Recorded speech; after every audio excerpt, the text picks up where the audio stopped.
अस्सलाम वालेकुम। आज से चैप्टर 6 स्टार्ट करने वाले हैं हम डेटाबेस की बुक का। इससे पहले बहुत ही ज्यादा इंपॉर्टेंट चैप्टर हमने कवर कर लिए हैं, जिसमें ईआर डायग्राम और नॉर्मलाइजेशन था। इन चैप्टर्स से पहले आपको उन चैप्टर्स को कवर करना जरूरी है। ये चैप्टर है बहुत आसान अगर आपने उन चैप्टर्स को कवर किया होगा। तो आज सबसे पहले टॉपिक को हम कवर करेंगे और आस्ता आस्ता करके बहुत ही जल्द हम इन चैप्टर्स को कवर कर जाएंगे। तो सबसे पहले हम यहाँ पर database design using ER model इसे कवर करते हैं। ओके जी। तो database design using ER model में हमें पता है कि मुख्तलिफ चीजें होती थी। जिस भी चीज के रिलेटेड हम डाटा को स्टोर करते थे उसको हम एंटिटी कहते थे। तो यहाँ पर मुख्तलिफ एंटिटीज होती थी जिनको हम रिप्रेजेंट करते थे ईआर मॉडल में या ईआर डायग्राम में। The connection among different entity are represent by relationship, यानी उनके दरमियान जो कनेक्शन होता था उन एंटिटीज के दरमियान, उस कनेक्शन को हम रिलेशनशिप कहते थे। और रिलेशनशिप को हम रिलेशनशिप मॉडल में ट्रांसफर करते हैं। This model can be use to design the database using relational model. अब यहाँ पर वो बता रहा है कि जो एंटिटीज के दरमियान रिलेशनशिप है या कनेक्शन है उसको हम रिलेशनशिप मॉडल में ट्रांसफर करते हैं। और यही रिलेशन मॉडल की वजह से डाटाबेस को डिजाइन किया जाता है। तो यहाँ पर बेसिकली वो उसकी अहमियत के बारे में बता रहे हैं। उसके बाद हम देखते हैं कि अगर कन्वर्ट करना हो एंटिटीज को रिलेशन में तो हमें कौन से रूल्स देखने पड़ेंगे। तो यहाँ पर हम कुछ रूल्स देखते हैं इनके। The process of converting entity into relationship is very simple.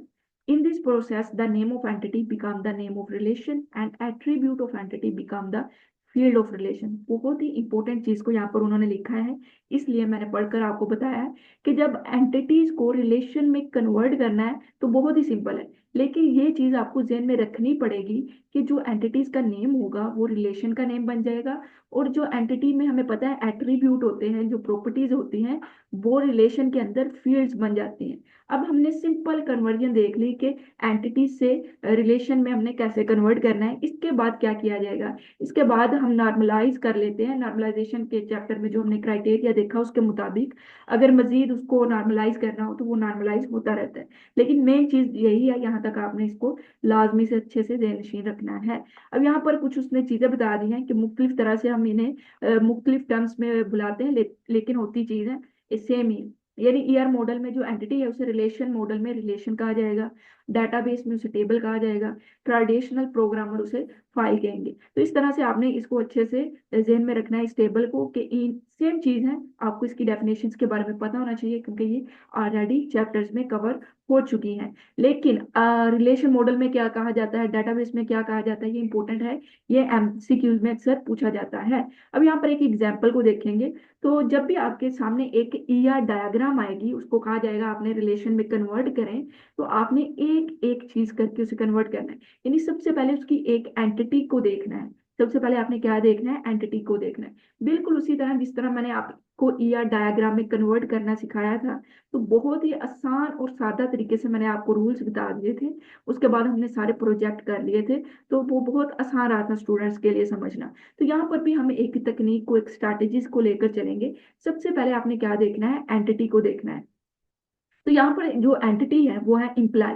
तो अभी हमने जो ऊपर एक रूल पढ़ा कि जो एंटिटी है वो क्या हो जाएगी, रिलेशन के नेम में कन्वर्ट हो जाएगी। यानी हमारे पास अगर एंटिटी इम्प्लाई है, जैसे ही हमने इसे रिलेशन में कन्वर्ट करना है तो इम्प्लाई उस रिलेशन का, उस टेबल का नाम बन जाएगा। तो यहाँ पर हमें एक चीज फर्स्ट स्टेप हमने कवर कर लिया। उसके बाद हमने देखा था कि जो एट्रीब्यूट होंगे, जो हमारे पास एट्रीब्यूट होंगे, प्रॉपर्टीज होंगी एक एंटिटी की, वो रिलेशन की फील्ड बन जाएंगी। तो यहाँ पर हमने जो रूल्स देखेंगे उसी के मुताबिक देख लेते हैं। तो इम्प्लाई क्या बन जाएगा, रिलेशन का नेम बन जाएगा। तो यहाँ पर नीचे लिख दिया है इम्प्लाई रिलेशन।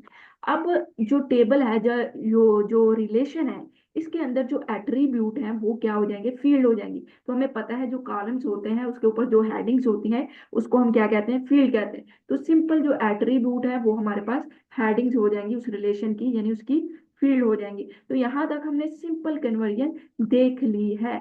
तो ये बहुत ही ज्यादा इंपॉर्टेंट फर्स्ट स्टेप था इस लेक्चर का जो हमने कवर किया है। इसको हम दोबारा थोड़ा बहुत रिपीट कर लेते हैं। और लाजमी से आपने चैप्टर थर्ड को कंप्लीट करना है, पूरी की पूरी प्ले लिस्ट उसकी अवेलेबल है। ईच एंड एवरीथिंग मैंने उसमें डिटेल में समझा रखी है, सारे प्रोजेक्ट कंप्लीट कर रखे हैं, तो आपने उसे लाजमी से देखना है। लेकिन अगर आपने चैनल को सब्सक्राइब नहीं किया तो इसको भी लाजमी से सब्सक्राइब कर ले। अगर आपने चैनल को सब्सक्राइब कर दिया है तो अब हम इसकी समरी की तरफ चलते हैं। तो database design using ER model, यानी ईआर मॉडल को हम रिलेशन में कन्वर्ट करेंगे और उसी रिलेशन मॉडल की वजह से हम डेटाबेस को डिजाइन कर सकेंगे। तो यहाँ पर हमें समझ आ गई कि ईआर मॉडल को रिलेशन में हमने कन्वर्ट क्यों करना है। अब जब हम ईआर मॉडल को रिलेशन में कन्वर्ट करेंगे तो हमें पता है कि ईआर मॉडल में एंटिटीज होती हैं। तो जो एंटिटीज होती हैं बेसिकली हम सबसे पहले उन्हें रिलेशन में कन्वर्ट करना सीखेंगे, स्टेप बाय स्टेप कवर करेंगे इस चैप्टर को। बहुत इजी चैप्टर है, मुश्किल नहीं है। अब यहाँ पर बहुत ही सिंपल सा प्रोसीजर है कि जो रिलेशन के अंदर एंटिटीज होती हैं या फिर एंटिटी होती है, जब उसे हमने रिलेशन के अंदर कन्वर्ट करना है तो उस एंटिटी को हम रिलेशन का नाम रख देंगे। यानी ईआर डायग्राम में जो हम रेक्टेंगल के अंदर एंटिटी होती है, उस एंटिटी का एक टेबल बनाएंगे, एक रिलेशन बनाएंगे और उस रिलेशन का नाम वो एंटिटी होगा। अब उस एंटिटीज के एट्रीब्यूट भी होंगे, ईआर डायग्राम में हमने अच्छे से देख रखा है। उस एंटिटी के जो एट्रीब्यूट हैं उस रिलेशन के वो क्या बन जाएंगे, फील्ड बन जाएंगी, यानी उसकी हेडिंग्स बन जाएंगी। यहाँ पर हमने एग्जाम्पल के जरिए इसको समझा। जैसे कि एग्जाम्पल के जरिए एक रेक्टेंगल है, एक छोटा सा पार्ट लिया हमने ईआर डायग्राम का, उसके अंदर ये रेक्टेंगल के अंदर इंप्लाई है, तो इंप्लाई का एक रिलेशन बना देंगे। तो इंप्लाई यहाँ पर जो एंटिटी है उस रिलेशन का नाम होगा, और जो इसके यहाँ पर एट्रीब्यूट है, प्रॉपर्टीज हैं, वो एट्रीब्यूट उस रिलेशन के फील्ड होंगे, या फिर आप आम अल्फाज में समझे तो वो उसकी हेडिंग्स होगी। तो यहाँ तक जो चीज हमने कवर की है ये बहुत ज्यादा इंपॉर्टेंट है। इसी को आगे लेकर हम चलेंगे और एक एक टॉपिक को हम कवर करेंगे। तो अभी तक अगर आपको कोई भी कंफ्यूजन हो तो आप हमारे व्हाट्सएप ग्रुप को ज्वाइन कर सकते हैं। वहाँ पर आप बता सकते हैं कि आप क्या कंफ्यूजन है, डिस्कस कर सकते हैं। इसके अलावा आप नीचे कमेंट करें, मैं लाजमी से उसका रिप्लाई दूंगी। तो इंशाल्लाह अगले लेक्चर में अगले टॉपिक को कवर करेंगे। तब तक के लिए अल्लाह हाफिज।